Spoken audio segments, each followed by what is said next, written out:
First, I want you to clarify what you mean when you say the current implementation of the free SHS is an infringement on the rights of some of the beneficiaries.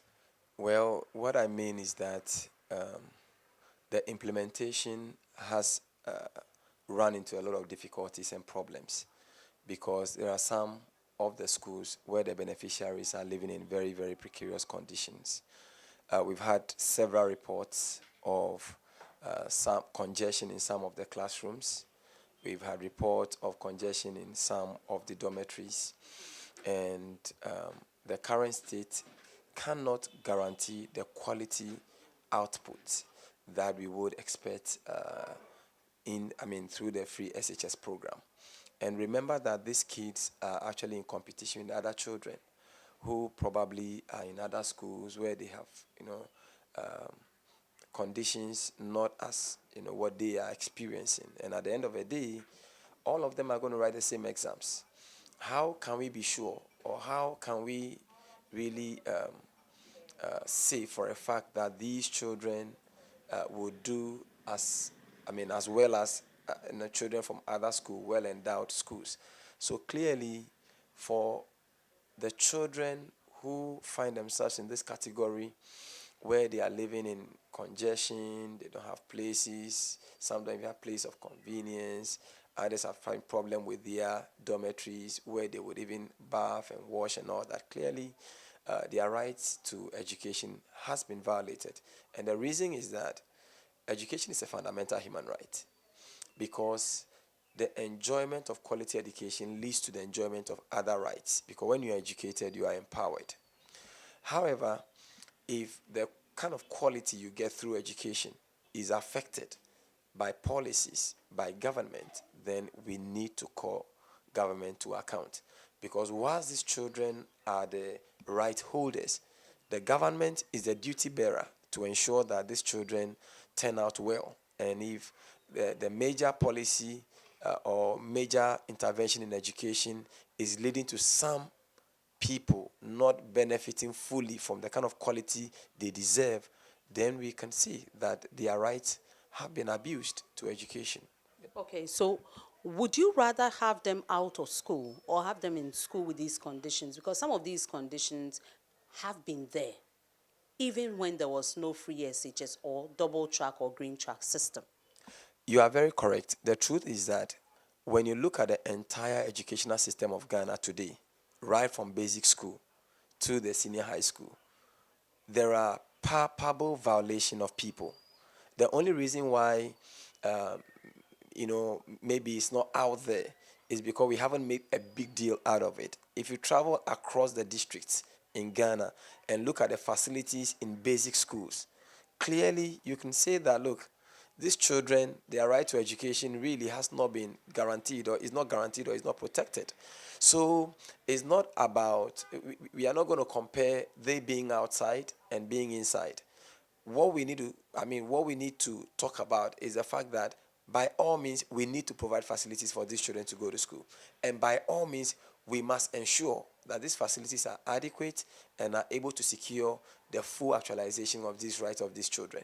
So the government cannot say, well, because these children are many, we just have to put we just have to put a program in place to just get them through. We are not just going to get them through. When you look at Article 12 of the 1992 Constitution, particularly Article 12.1, it says that the rights that are enshrined in the Constitution shall be respected and enforced by the government, the state, and its agencies. So the state has no excuse when it comes to the protection of the rights of these children. The state needs to take responsibility. It is good that the state has introduced free SHS that ensures that at least access is available, because many more children can then get opportunity to go to school. But that is not enough. As many of these children who find themselves in conditions that are unacceptable, we still need to talk about it, and government will have to be responsible about that. So would you propose or prefer parents supporting this? Because there's been proposals from that angle that parents should be able to support this cause. Government cannot bear it alone, even though we call it a free SHS, because some of the parents can actually pay the fees or pay some kind of utilities for their children. In fact, I definitely would propose that parents should support. And the reason why I'm making this proposal is that if the free SHS policy, had been thought out really well in terms of, holistically, looking at the numbers or the prospects and all that, this would have been considered. So it is very, very critical that parents participate in, in ensuring that, their children come out well. Why should it be that there are parents who are willing and able to pay, and the government say no, don't pay, and yet I'm unable to provide the kind of facilities that you need for the children to develop? Clearly, there is a disconnect there.